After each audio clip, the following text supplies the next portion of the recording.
Hi guys, welcome back. Today is Robin Hood Diaries. No 6 degree chat tonight. And as promised in the promos or previews, it's going to be near misses and close calls with me as far back as I can remember, or at least as far back as is interesting or worth remarking on. Near misses and close calls with well-known films and parts there was a very near miss for me across the board over the years. So top 10 near misses and close calls. Let's dive right in so we can make this not a half an hour long. Okay, so top 10. Let's start with number one. Number one was an ABC after school special. I had already done one where I co-starred with Jimmy McNichol and Justine Bateman. So this was another audition for ABC after school specials. They were always on the west side of LA in Brentwood, a little sort of boutique-y area with an office. I was paired with this gal, beautiful, looked like Brooke Shields, actually, almost dead ringer.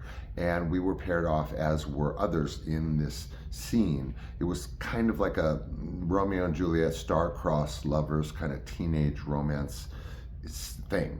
And so I was paired off with her, and she and I had this amazing chemistry. Sometimes this happens, it's a kismet that you get on an audition with somebody where it just sort of flies away from everybody between the two of you, and you have this moment.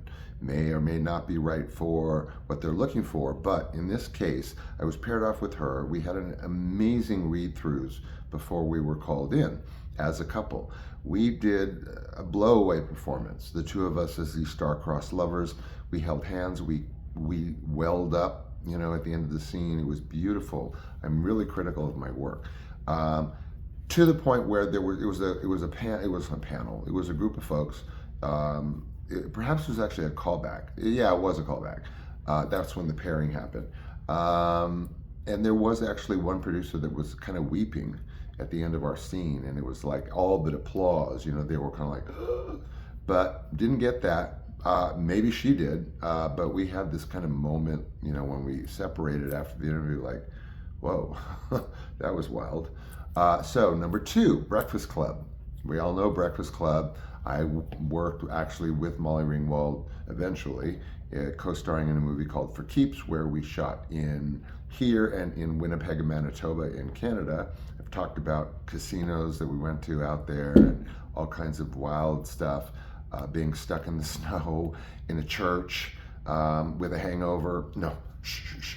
Yeah, they flew us out in the middle of friggin' nowhere to be with Molly Ringwald, and it was just boring, and lots of us actors, some well-known I won't mention, spent a lot of time in the lounge downstairs.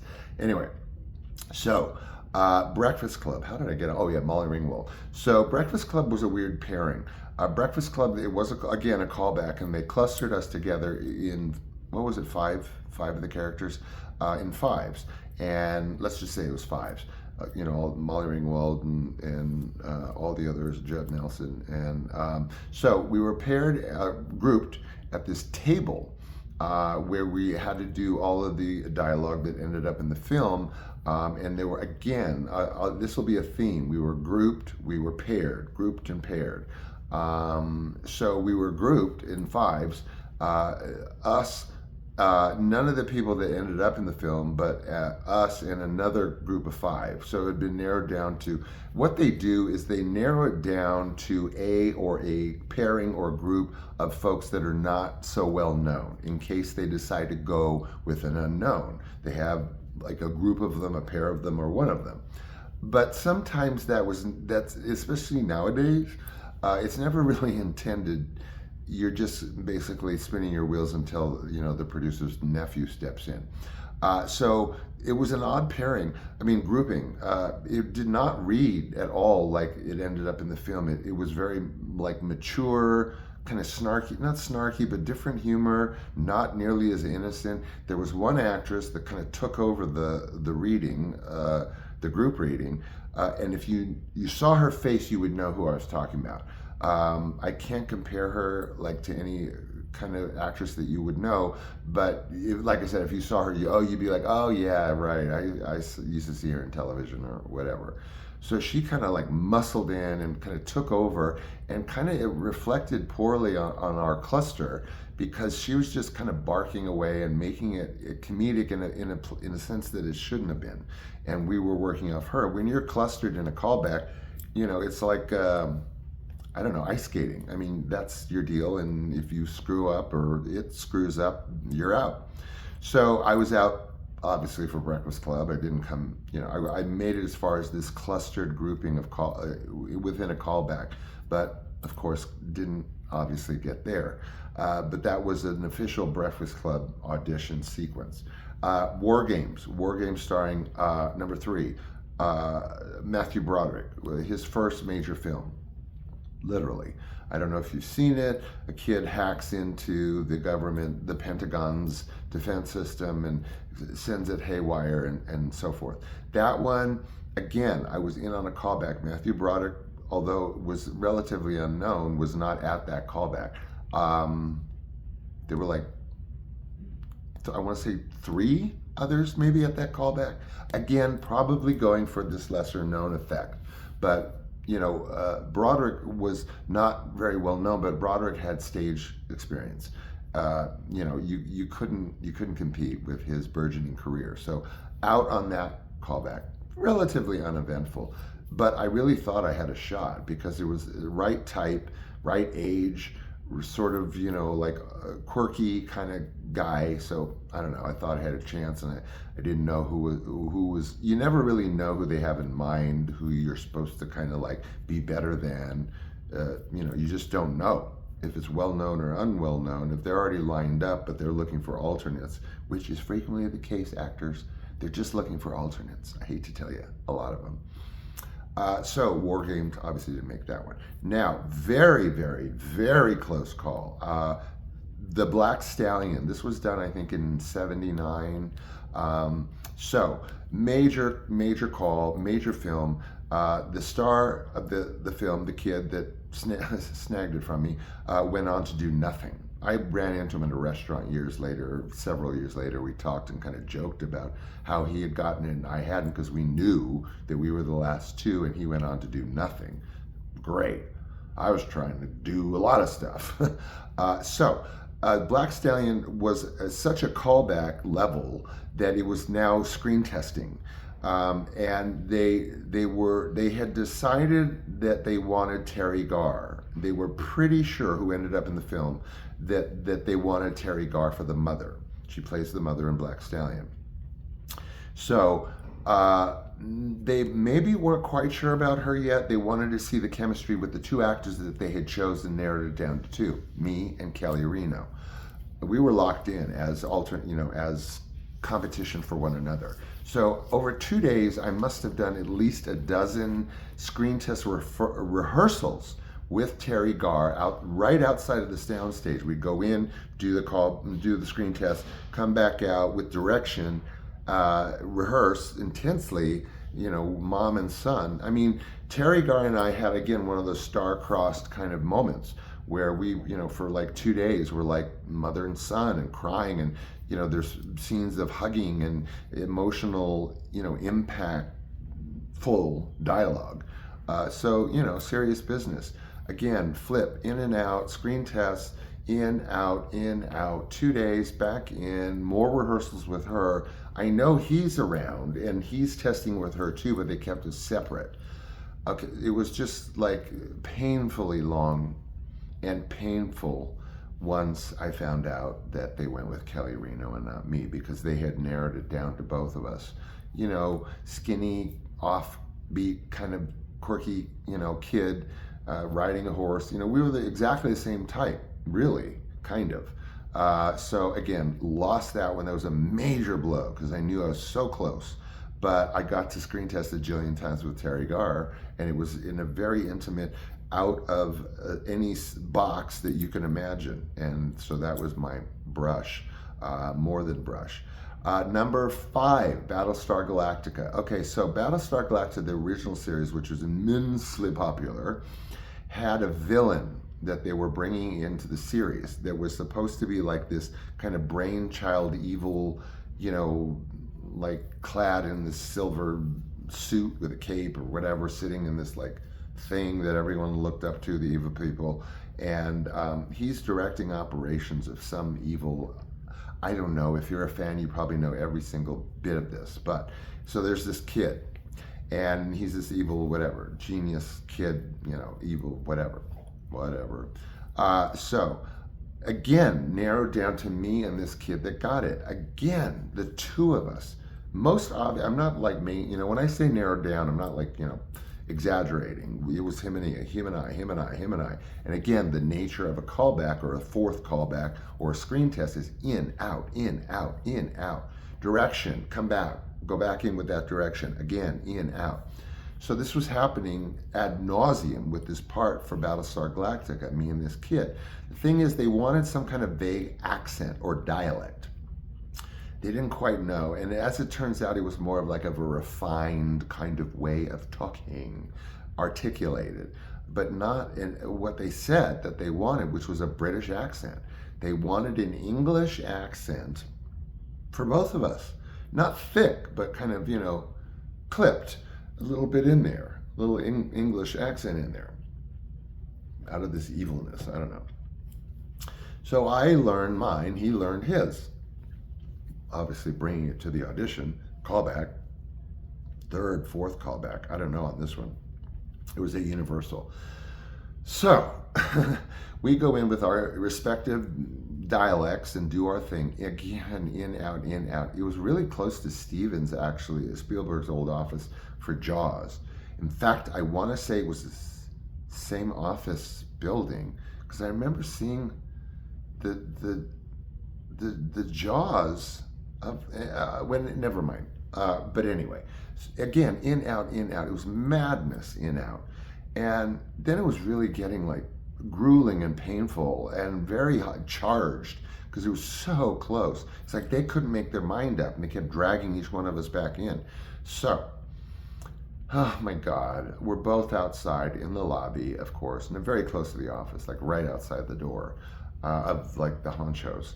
And the guy, typical painful scenario, you guys, comes with the territory. One of the gentlemen came out and looked at the both of us and looked at me and said, "You can go."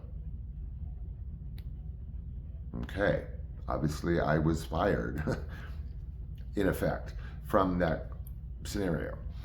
So I lost it. I didn't get it. He ended up on television. I'm like drooling. He's this like, he has this silver lame evilness going on. And again, the accent didn't turn out to be a UK accent. It was this kind of refined, articulated kind of whatever. I should have done no friggin' accent and been like, ooh, I can't do it. But I can do an articulated one. But these are things you don't know, folks. You walk into these scenarios having no idea what to expect. You think you know what to expect because what your agent told you? First of all, they don't know nothing except they're schedulers. I mean, honest to God, they're glorified schedulers with big personalities and expensive suits. So anyway, back to Battlestar. Lost it. Major bummer. So close. Okay, number 7 on the list, The Outsiders. Now, we all know the famous book and, of course, the famous film. If you haven't seen it, you should. And again, triple irony on that is the one who ended up getting the part that I will tell you about was C. Thomas Howell, Tommy. Tommy just, out of nowhere, he got this part. We had worked together. I should have known. I didn't know the competition at the time. So I was definitely in the running for The Outsiders. Studied it to death. Made it to screen testing. So that would have been third. So that would have been initial callback, and then maybe third callback, but then it was screen test. Okay, so I'm screen testing with, I don't know, I mean, Tommy's not there that I could see. Maybe he had already had it locked in and I was an alternative again. But I made it to screen test. So I'm reading Pony Boy, the character from the script. A very intense scene where he has a bit of a monologue with another character. I don't know the film well enough to recall it. So screen test. So I do one or two, maybe one read through, screen test. And then mysteriously there's direction that comes from somewhere. Not like in the movies where it's like the red phone rings and tell them to do this, but somehow some direction came from somewhere about do it now this way. So I did another screen test, second screen test for The Outsiders, for Pony Boy. I was a better actor. I was Butch. I don't know, whatever. It's hard to imagine now, I guess, but I'm 59, so what do you expect? I'll be 59 in September.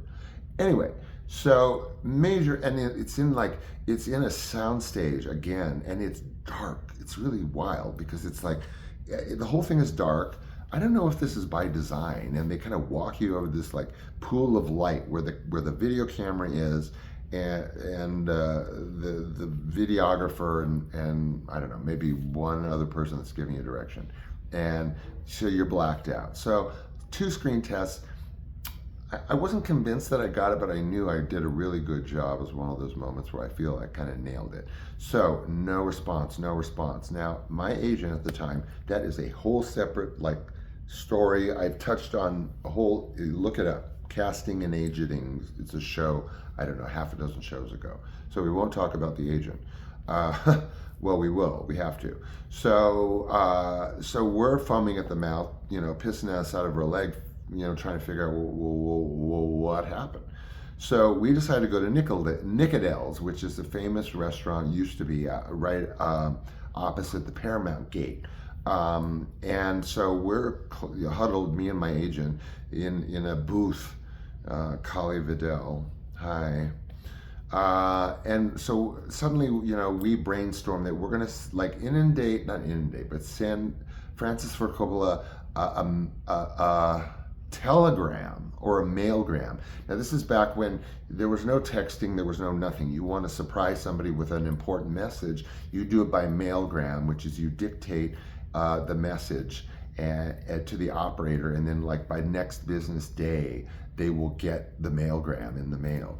Telegrams, as you probably know from old movies and stuff, you basically dictate it and it gets to them immediately. It's like a rush order message. So we telegram, or if not, perhaps mailgrammed. I think it was telegrammed. Francis Ford Coppola, just telling him how I was right for the part, hire me, and we're brainstorming. So ridiculous in hindsight. I just want to slap her. It's just so stupid. But that was the time, and I guess they have to job justification. Let's get enthusiastic with the client because I was working back then. Well, yeah, this was right after E.T. when my career started tanking after E.T. All they would send me out on was Bad Boys. I guess art imitates life, but from 14. Anyway, let's not go there. I don't know why I kept getting sent out on the wrong roles through 2-3 different agencies. Very weird, doesn't add up. Anyway, so number 7, Outsiders. We're writing this telegram. It gets sent off, and it is gobbledygook. It's extensive. I wouldn't read the damn thing. But it got sent and it went nowhere. Like a lot of stuff does, you guys. Close. You gotta love it to do it. I mean, you gotta fall in love with this painful process. I don't know, tell it whatever you tell yourself. I can tell actors a certain thing. This is not an acting lesson. But anyway, tanked, didn't go anywhere. Major bummer, Outsiders. And then boom, Tommy Howell gets it. And I mean, there's no ill will towards Tommy. In fact, Tommy, of all people, there would be no ill will. He was a sweetheart and a half on E.T. Just such a cutie pie, just rolling around on his bike. The only one of us that was interested in bicycles. Anyway, sweet Tommy. So now let's get to Bill and Ted's Excellent Adventure. This was way close call. We're at 10 minutes, so I only have a couple more things, but I know you want to hear Bill and Ted. Cult film, I'm sure you know it. Bill and Ted's Excellent Adventure was narrowed down. Again, this was the second callback. Where again, they did pairings. Keanu Reeves and Alex North, 2 other actors that I wouldn't be able to recall who the hell they were. Me and Josh Brolin. James Brolin's son. We've all seen him in movies. He's famous now. Well, not then. Neither. In fact, I was probably more famous than him because of E.T. big eye roll. So there's the three pairings: Keanu, Alex, the two other actors, me and Josh. So we're situated in that room where you get off in the elevator, and there's the room you walk into a hallway or whatever offices. And so we're stuck there. We all had to find our little niche on the floor of the office. So we're in the elevator room, and we're just back and forth, and we have to get those surfer voices, dude, thing, which ended up, of course, in the film. Keanu, branded it, and Alex branded it. It's not Valley Boy, it's not Surfer, but you've seen it.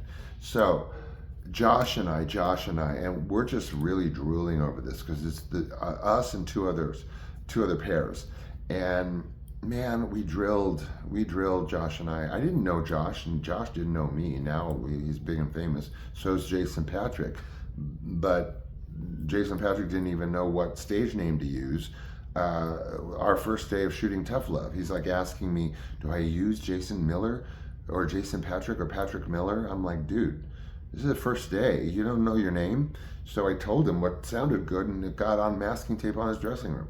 Anyway, back to Bill and Ted. So we're paired off, me and Josh Brolin, and we go in twice. Josh and I go in first time, they alternate the other two, and then we go in as a pair second time round and do it again with direction in there, not, leave, do it, and come back like, okay, now do it this way. So Josh and I did two, alternating with Keanu, Alex, and this other pair of actors. I don't know who they are. And again, tank.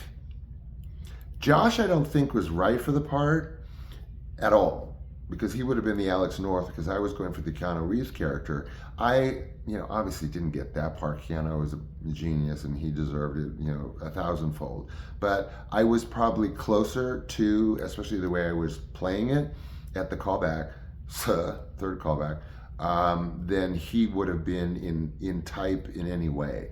So I was closer in type, whatever. He didn't get it, I didn't get it. We kind of felt like we weren't right for the part, kind of like this mannerisms that you get, not eye rolls, but kind of thing that, it's like, we're good and this feels good and feels right, but I don't know. Look at the other four and read the sides again, and does it really fit? So again, lost Bill and Ted's. That I thought was kind of close to, but I didn't realize who I was up against. So Keanu, hey, congrats. Well deserved. Number 9 is a stage thing, and that's number 9 on the list of 10 of near misses. Oh my God, you guys, I am so sorry this is going so long, but anyway, I'm plowing through. On Golden Pond. On Golden Pond was a famous film, stage play on Broadway that made its way to Los Angeles at the Ahmanson. The Music Center is three different huge theaters, and the Ahmanson is the main one. And it's our version of Broadway, our being Los Angeles. There's no other Broadway besides the Music Center with the Amundsen, the Dorothy Chandler Pavilion, and so on. There's 3 in 1. So I was brought in by Mark Rydell, who's a famous director, to read, or it wasn't even an audition. As I recall, I don't even remember going in on an audition. I'm sure I did, maybe. I didn't get plucked like I did in Fun with Dick and Jane, where they saw a commercial and Ted Koch was like, get me him, literally. And I was booked next week, following me. So I'm in there for On Golden Pond, which is way before it was a film with Jane Fonda, Henry Fonda, and Katharine Hepburn. And I'm in there, and I'm with Mark Rydell, and Brad Savage is the one that ended up doing it. Brad Savage was beyond my competition at the time. He worked all the time. He was in the group of 12 I mentioned in another show of the working actors in that particular 78, 79 kind of time period. Now, Brad Savage's mother owned one of the most powerful agencies in Los Angeles, the Savage Group, or the Savage Agency. So I'm not going to editorialize on that. Do the math one way or the other. Brad was her son. Brad was major go-to, and Brad had the lead on Golden Pond. like before my eyes. It was decided that everything was leaning in his direction. Maybe it had been decided when I was brought to the Amundsen to read on the stage of the Amundsen for Mark Rydell. Google him. So then I do this reading, and of course it's a bucket list item because I'm reading to the back row of the Amundsen, closest I'm ever going to get to Broadway, or ever did, ever will. And so there's this moment, Brad is there, but he's somewhere else. I don't know where he is. And Mark Rydell comes up to me stage right after I finish my reading, and no second reading, just flat out do it. On the spot, Mark Rydell offers me the understudy of On Golden Pond, which in hindsight I maybe should have taken just for the prestige of it, but I didn't. And here's why. So Mark Rydell on the spot offers me the understudy for On Golden Pond for Brad Savage.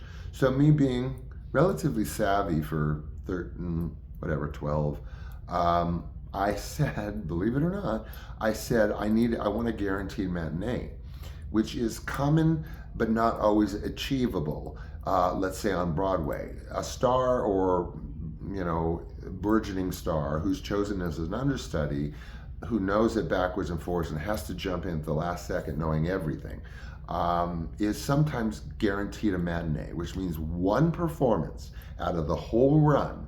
They guarantee that understudy a matinee, which is the least frequented show. And Mark took a moment, because it's his decision, it's not Brad's decision, I hope. And he took a moment, he's like, I can't guarantee a matinee or show, a guaranteed show.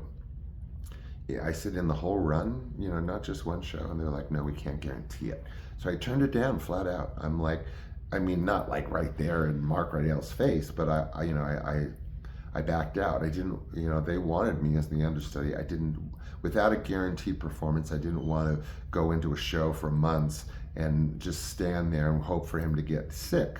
Okay, number 10 on the list. This is going way over. I am sorry, guys. I'll put a disclaimer. This is longer, more like a 6-degree chat. But hey, this is cool shit. So whatever. Last one was a reverse close call, and then we'll leave it at that. And what I mean by that is I was the one that had the understudy of sorts and almost missed an important performance. This was Skyjack 76 on Tebby. This was a play immensely popular in Los Angeles, won the Drama Critics Circle Award, 2 of them, and had to move from a very small theater to a larger theater. I was a part of La Mama. If you know anything about theater, you'll know La Mama. La Mama, I did 2 shows within the La Mama umbrella group. La Mama, you're going to have to Google that one. It goes way back, very famous. First was Petrified Man at the Vanguard Theater in Beverly Hills, what is now West Hollywood, and the other was Skyjack 76 on Tebby. It was the first dramatization of Skyjack 76. It's a big thing. They ended up doing a TV movie of it. Kim Richards, they flipped the kid part to female. Kim Richards, as you know from every train wreck you can imagine. In fact, oh God, my Kim Richards story. I was asked to be a guest celebrity in Simi Valley Christmas Parade, and it was me and Kim Richards as the celebrities. And Kim, God bless you, arrived seemingly inebriated in a mink coat and thigh-high patent leather boots. Get that. Okay, that's a way aside. So the reverse close call was I was one of the stars of this Skyjack 76 on Tebby. They had just moved to the new theater. It was opening night at the new theater. And I don't know if I was sick, not feeling well, or running late for some act of God. And I was literally minutes away from missing my performance at the new theater. The kid that had originally they had used in the early stages of this play was this kid who thought he had it locked in for the rest of the run. Well, no, sorry. But he was brought in on an urgent basis because I was not there. There had to be this kid. So I literally show up within seconds of him going on, and I'll never forget his expression. But I was there, I made it, no understudy. I was suddenly the Brad Savage, anyway.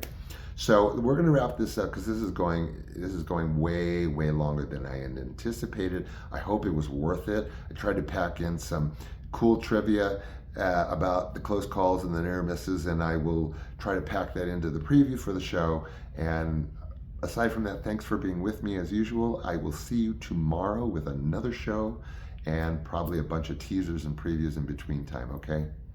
Love you. Take care until tomorrow, tonight, whatever. Bye.